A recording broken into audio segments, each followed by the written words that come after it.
मेरे हाथ में टीवी का रिमोट है, इससे हम क्या करते हैं? इससे हम चैनल चेंज करते हैं। 1 दबाया कलर्स आ गया, 2 दबाया स्टार स्पोर्ट्स आ गया, 3 दबाया 10 स्पोर्ट्स आ गया एंड 4 दबाया तो स्टार प्लस आ गया। या फिर कोई भी बटन दबाते हैं, अलग अलग चैनल आते रहते हैं। लेकिन कैसे इतने छोटे से डिवाइस से, डिवाइस ही बोल रहा हूँ इस रिमोट को, इससे कैसे करके इतने सारे चैनल हम लोग चेंज कर पाते हैं? सेम ऐसी चीज रेडियो में भी होता है। रेडियो का हम लोग घुमाते हैं, वो जो गोल सा होता है उससे हम घुमाते हैं और ट्यून कर देते हैं जी 93.7 एफएम लगाना है, या फिर 93.8 रेड एफएम लगाना है, या फिर कोई और जैसे आकाशवाणी या कोई और चैनल लगाना है। कैसे करके हम ये सब करते हैं? तो आज हम लोग यही चीज सीखने वाले हैं कि इतने छोटे डिवाइस से हम लोग इतने ज्यादा चैनल कैसे करके चेंज कर पाते हैं। या फिर हम लोग सिर्फ एक गोल सा घुमाते हैं, बटन ही बोल सकते हैं उसको, या उसको क्या बोल सकते हैं, रेगुलेटर टाइप का बोल सकते हैं। हम लोग घुमाते हैं और हमारा रेडियो ट्यून हो जाता है। कैसे करके होता है? तो आज हम लोग यही चीज सीखने वाले हैं। ये सब चीज मैं आपको बता दूं एलसीआर सर्किट की वजह से होता है। अब एलसीआर सर्किट ये क्या चीज होती है? तो यही चीज हम लोग आज सीखेंगे। एल मतलब होता है इंडक्टर, सी मतलब होता है कैपेसिटर और आर मतलब होता है रजिस्टर। तो इन तीनों के कॉम्बिनेशन से हम लोग ऐसा डिवाइस बना पाते हैं जिससे हम लोग अपने चैनल्स या फिर फ्रीक्वेंसी एक्चुअली में चेंज कर पाते हैं। ये हम लोग थोड़े देर में सीखेंगे डिटेल में कि कैसे करके हम लोग चैनल चेंज कर पाते हैं। लेकिन उससे पहले जो मैंने आपको लास्ट लेक्चर में जो भी मैंने आपको पढ़ाया था, क्या क्या पढ़ाया था मैंने आपको? एवरेज पावर पढ़ाई थी, या फिर जिसको क्या बोलते थे एवरेज मीन, और मैंने आपको पीक वोल्टेज, पीक करंट भी पढ़ाई थी। और इसी का रिलेशन मैंने आपको किसके साथ बताया था? आरएमएस करंट के साथ। तो उसके हम लोग क्वेश्चन कैसे करके पूछे जाते हैं, मैंने बोलता बहुत सारे क्वेश्चन आते हैं, कैसे करके पूछे जाते हैं वो देखेंगे। लेकिन अगर आपने चैनल को सब्सक्राइब नहीं किया है तो आप चैनल को सब्सक्राइब कर सकते हो। ये देखो, ये फर्स्ट क्वेश्चन है। ऐसे ही करके हमारे सारे के सारे क्वेश्चन आते हैं। इसे आप एक बार ट्राई कर सकते हो, वीडियो पॉज कर लो, ट्राई कर सकते हो। उम्मीद करता हूं आप लोगों ने ट्राई कर लिया होगा। तो ये देखो फर्स्ट क्वेश्चन में क्या लिख रहा है, बोल रहा है sinusoidal voltage V equals to 200 sin 314t is applied to a resistance of 10 ohm. मतलब क्या क्या दे रखा है इसमें? इसमें हमको वोल्टेज V इक्वल्स टू ये एक इक्वेशन दे रखी है और हमको इसमें रेजिस्टेंस दे रखा है। कितना दे रखा है? 10 ओम दे रखा है। और ये बोलता है VRMS पढ़ना, VRMS निकालना है और IRMS भी। मैंने आपको एक फॉर्मूला बताया था ना, क्या बताया था कि IRMS या VRMS equals to I not upon √2 ये होता था। और मीन का क्या होता था? चलो उसका भी एक बार रिवाइज कर लेते हैं। आई मीन का क्या होता था?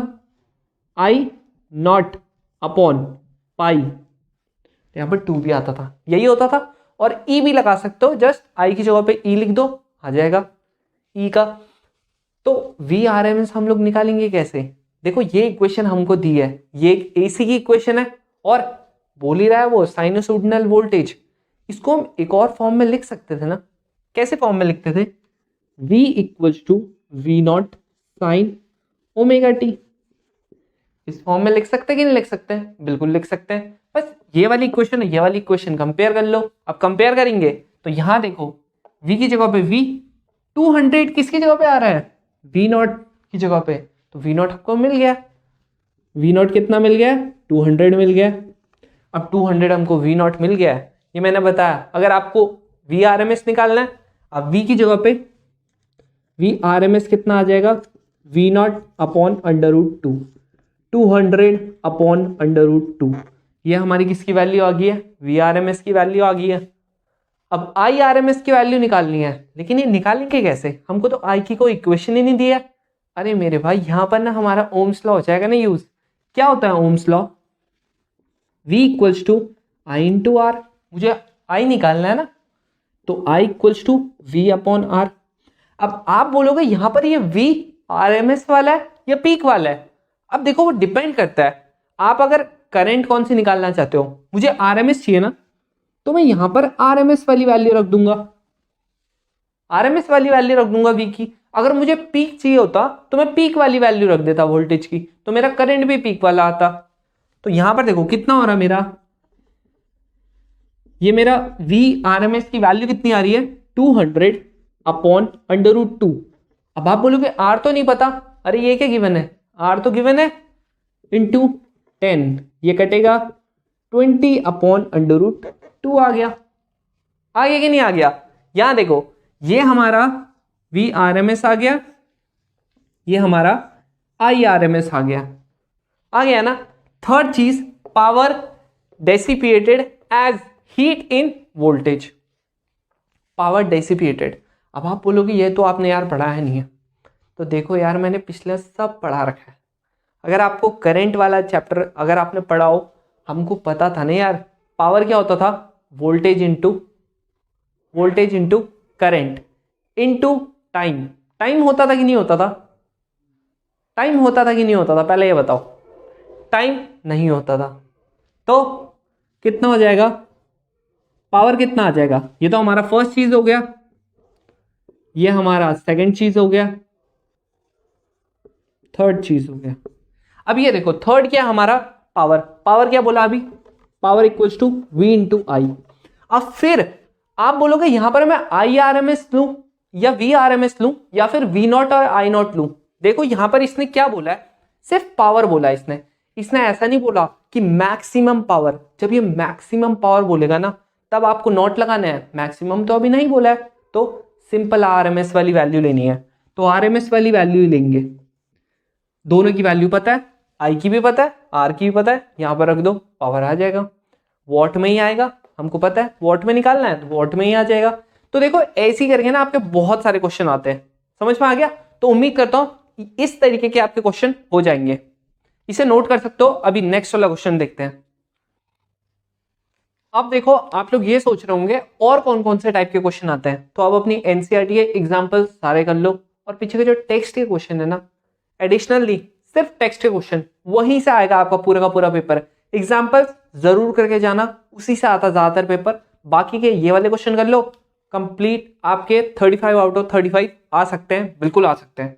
समझ में आ गया।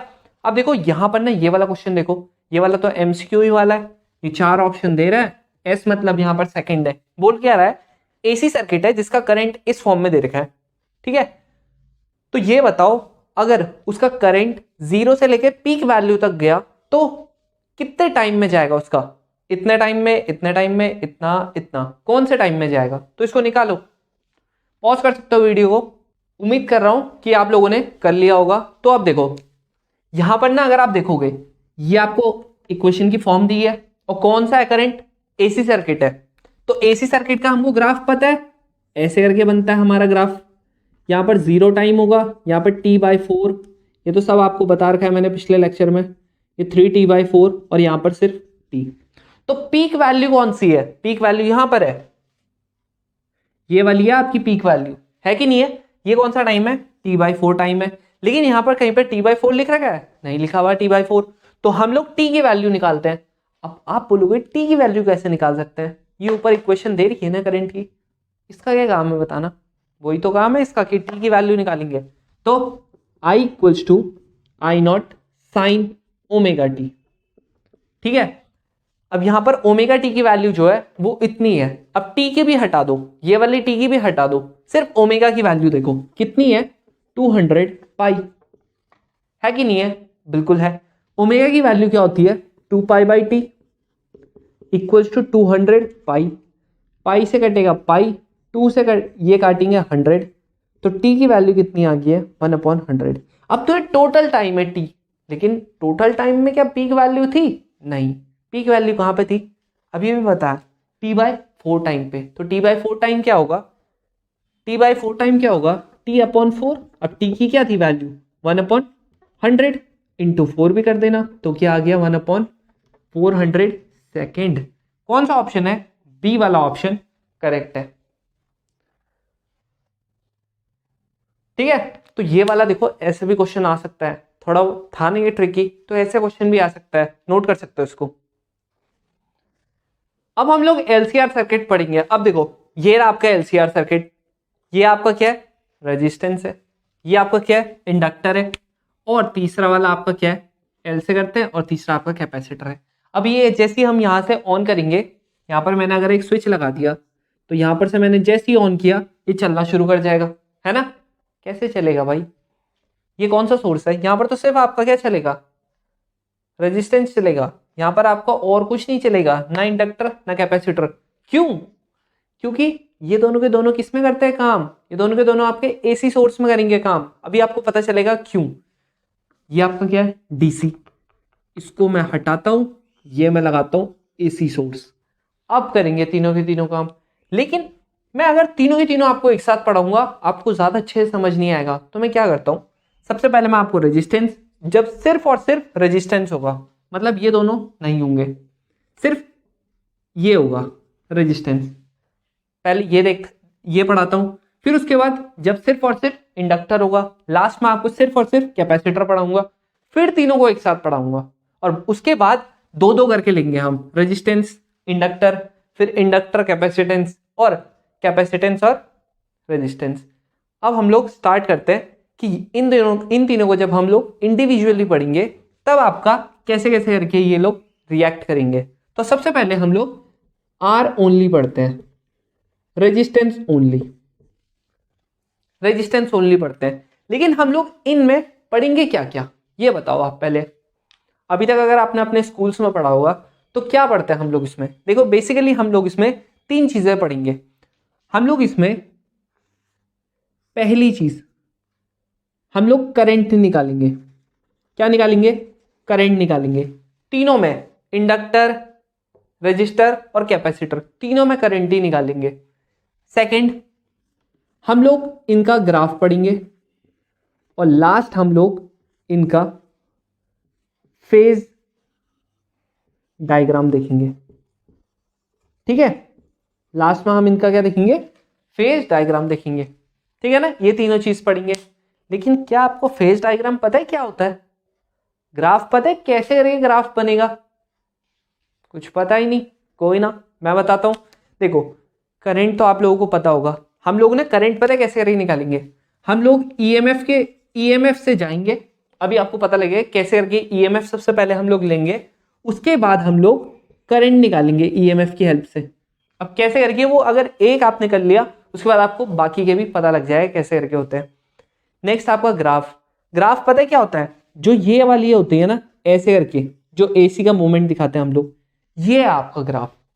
आप लोगों को ये लग रहा होगा ना ऐसे करके होता है ग्राफ, ये आपका फेज डायग्राम है, ये वाला आपका फेज डायग्राम है। ग्राफ ऐसे, फेज डायग्राम ऐसे।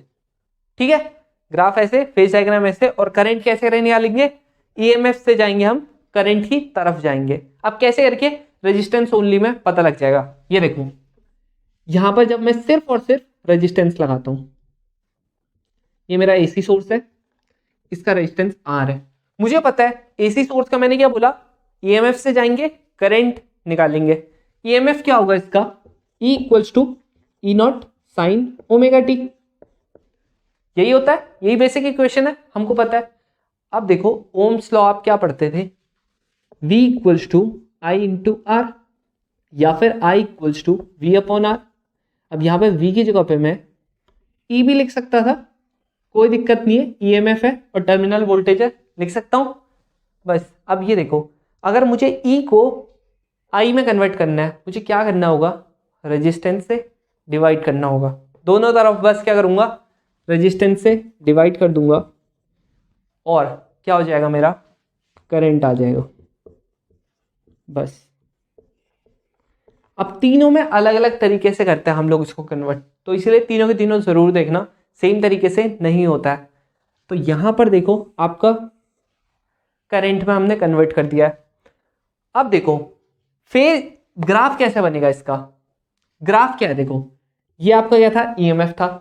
ईएमएफ से जब मैंने रेजिस्टेंस को किया डिवाइड, अब तब क्या आया, मेरा करंट आया। जैसे देखो अगर मेरा ईएमएफ 10 था, रेजिस्टेंस 2 था, तो कितना आया, 5 आया होगा मेरा करंट, आया होगा।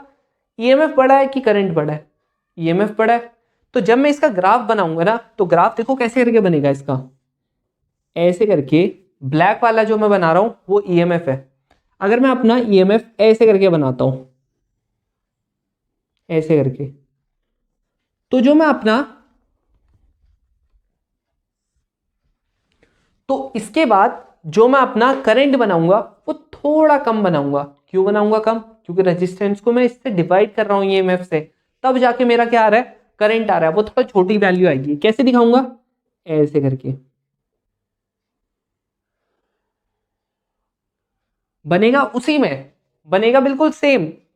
क्यों बनेगा सेम, ये आपका क्या होता था ओमेगा टी। जब मैं ऐसे करके आपका फेस डायग्राम बनाता था, यहां पर मैंने, याद है मैंने ओमेगा टी लिख दिया था थीटा की जगह पे, लिख दिया था ना। तो जब मेरा ओमेगा टी क्या है, यहां पर भी ओमेगा टी है, यहां पर भी ओमेगा टी है, दोनों जगह सेम है। क्या है दोनों जगह, ओमेगा टी और साइन ही का ओमेगा टी है।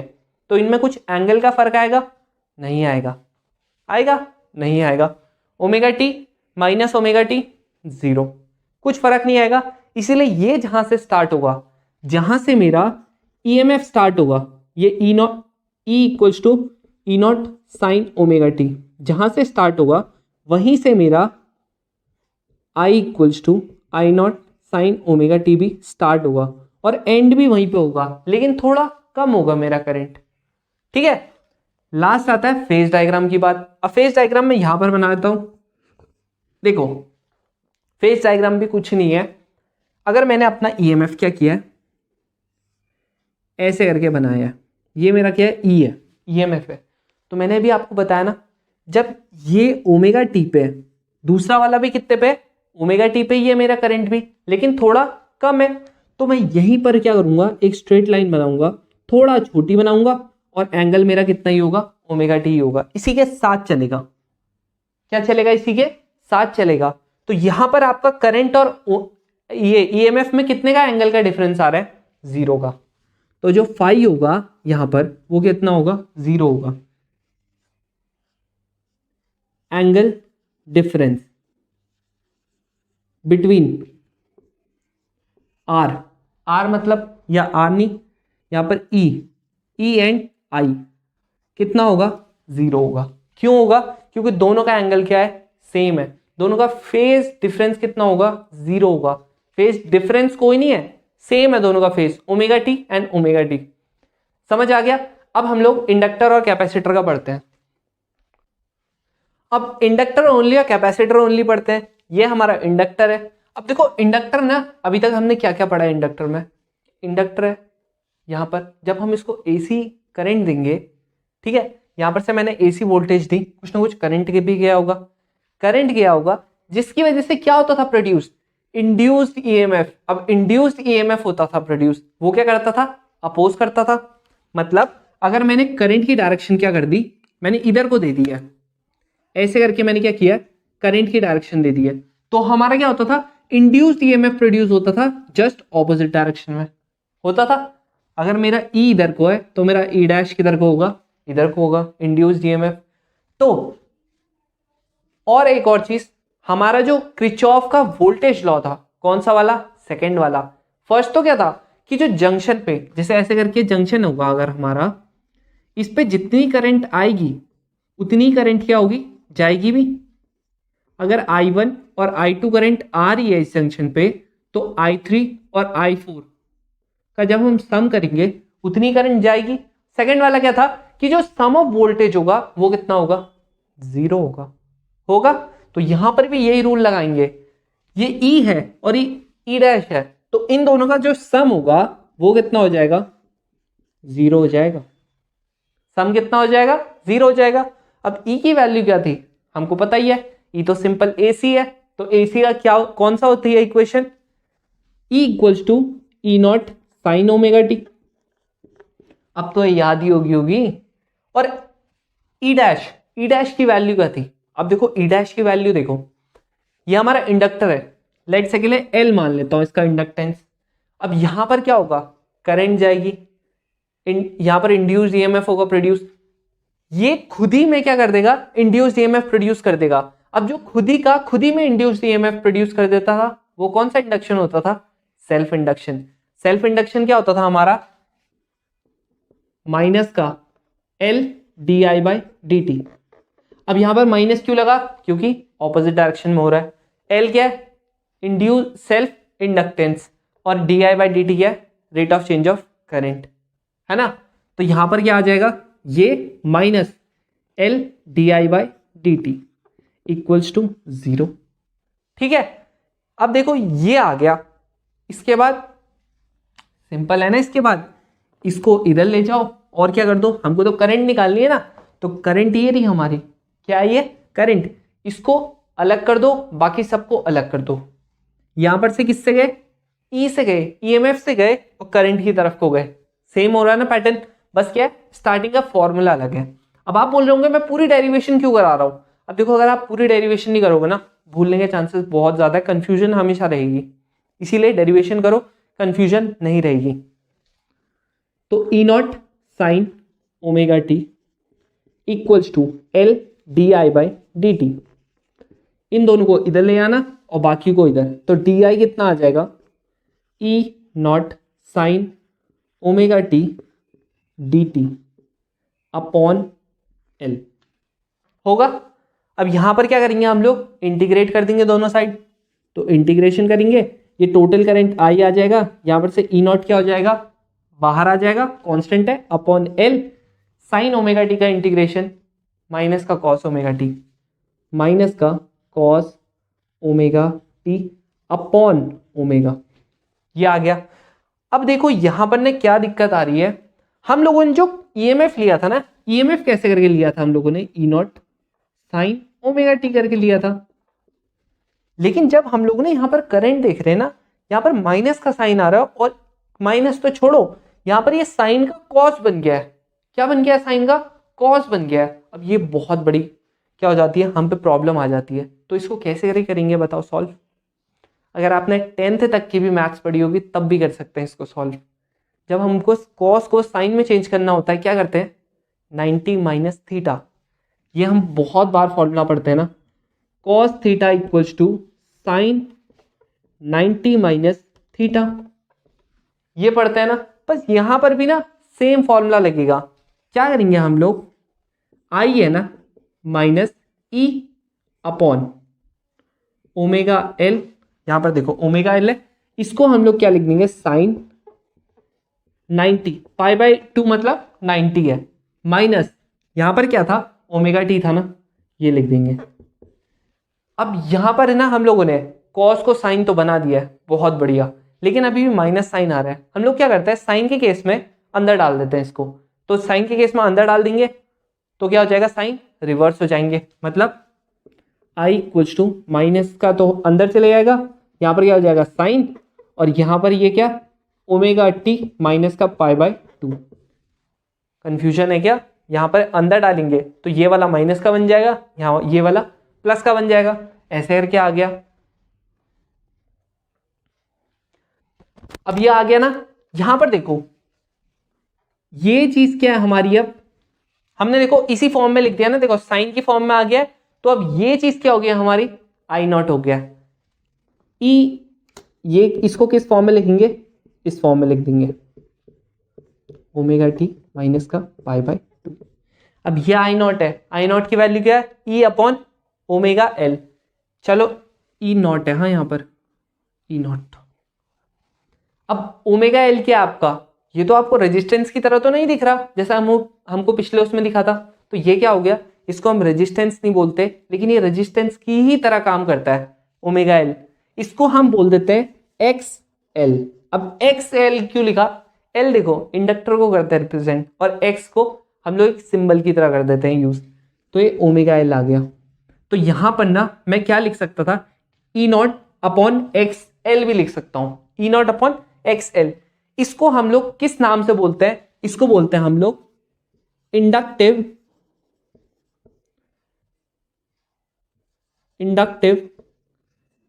कैपेसिटी, नहीं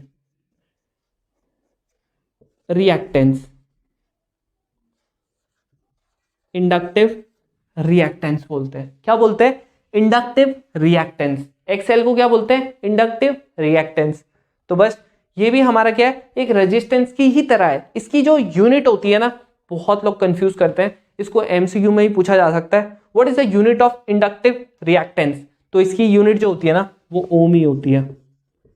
क्या होती है, ओम, ओम होती है। कोई यहां पर हेनरी लिख देगा, आप सोचोगे भाई इंडक्टिव लिखा है तो इसकी जरूर हेनरी होगी, नहीं है, ओम है इसकी। तो समझ में आ गया। और क्या लिख सकता है, और भी आपको जो जो ऑप्शन दे सकता है, ठीक है।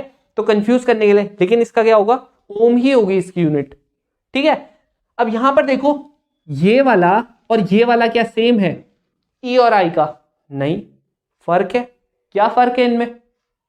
इनमें देखो अगर मैं इसको माइनस करता हूं तो यहां पर ना जो मेरा ये है ई में क्या आ रहा है? ओमेगा टी आ रहा है। इसमें क्या आ रहा है? पाई by 2 minus omega T.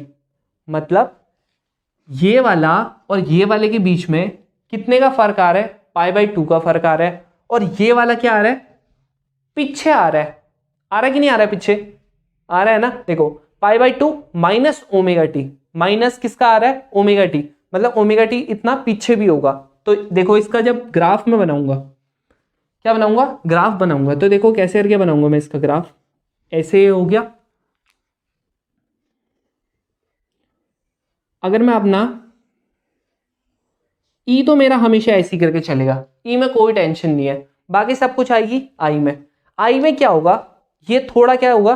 Pi by 2 नीचे से चलेगा, मतलब पाई बाई 2 थोड़ा पीछे होगा। समझ में आ गया? पाई बाई 2 पीछे क्या है? इसका पाई बाई ये 0 है, इसका पाई बाई 2 पीछे, मतलब यहां से चलेगा। और थोड़ा छोटा तो जरूर बनेगा, बताया है ना। चलो मैं इसको डायरेक्ट इसी लाइन से बना देता हूं।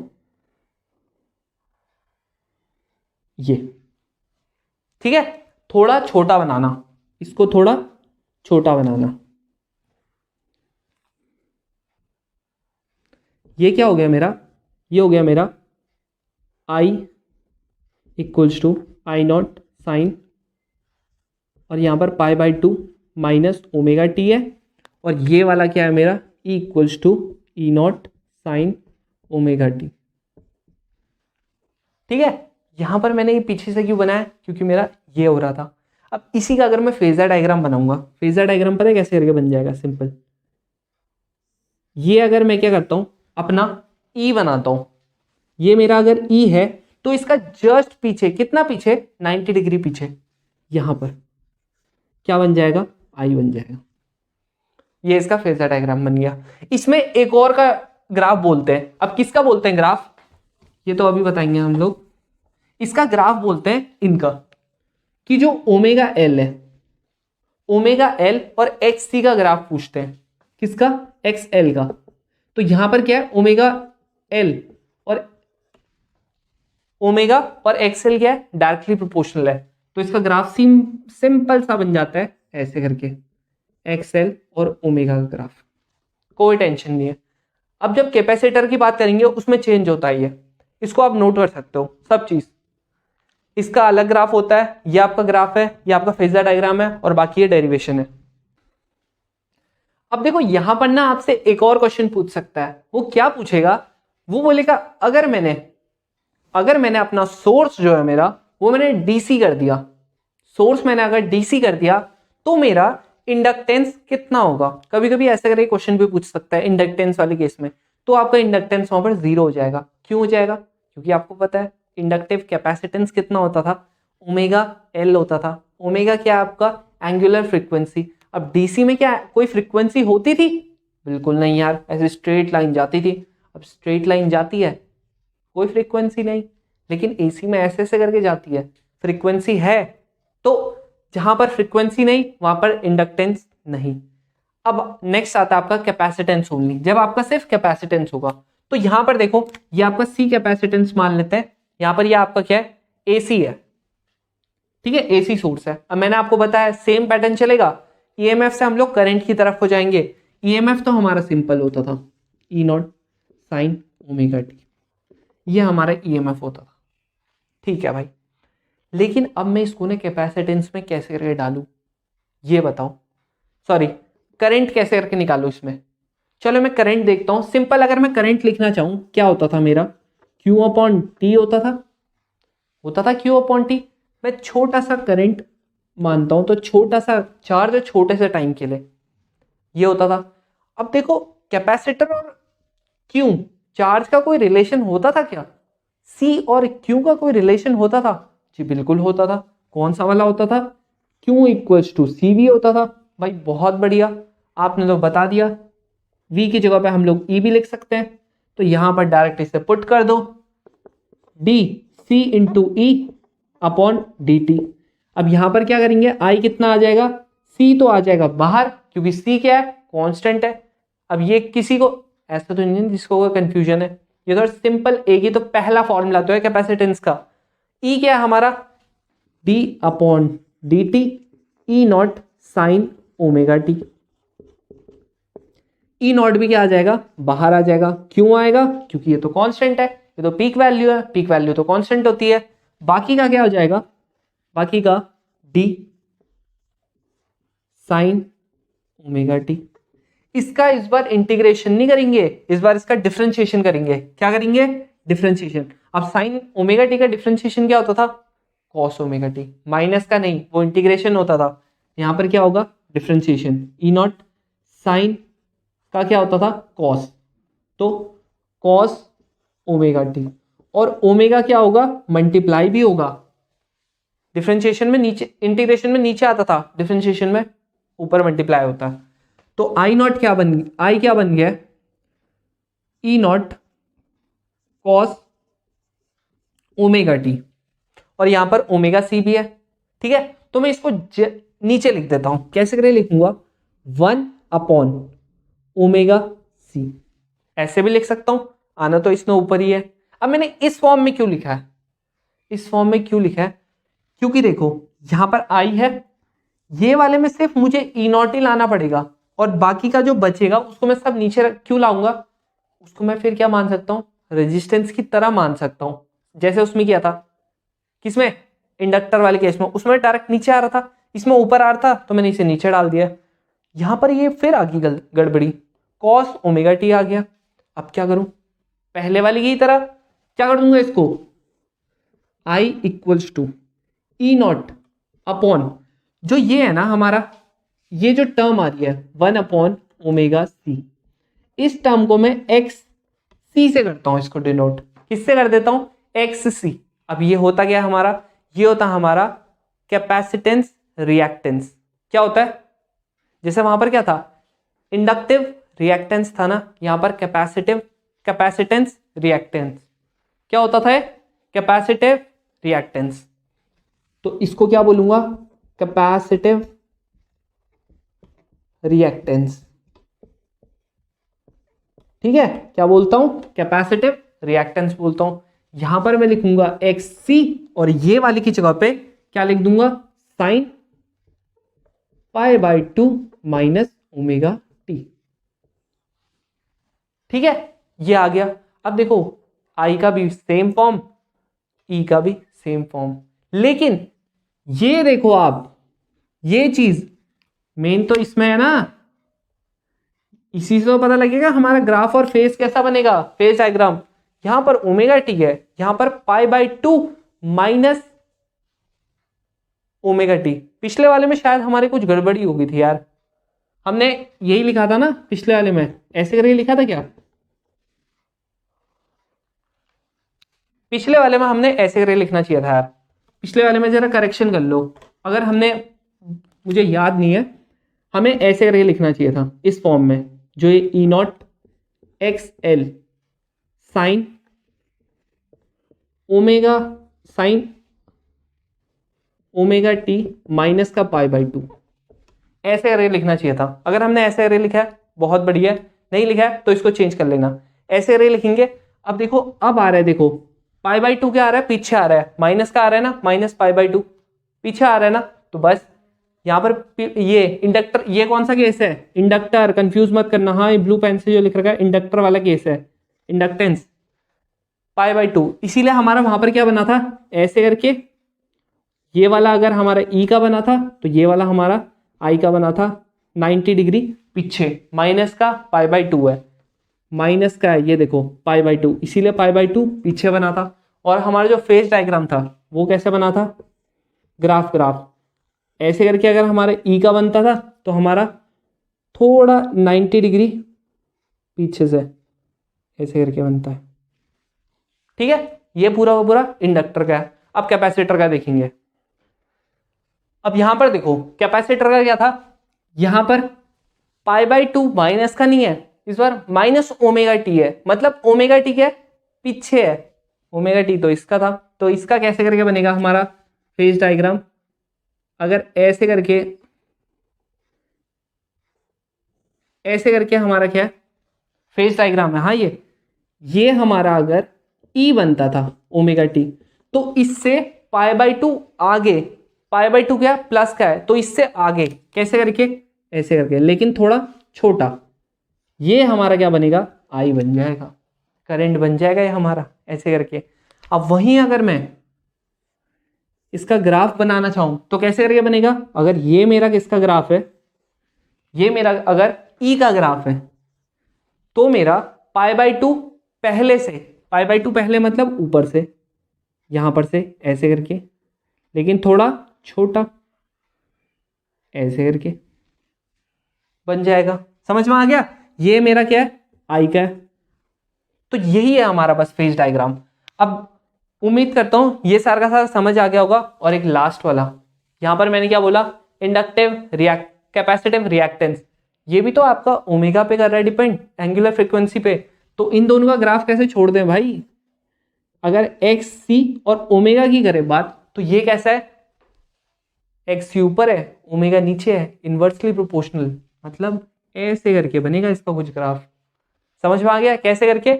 ऐसे करके बनेगा इसका कुछ ग्राफ। ठीक है, तो ये हमारा क्या आ गया, इसका ग्राफ आ गया।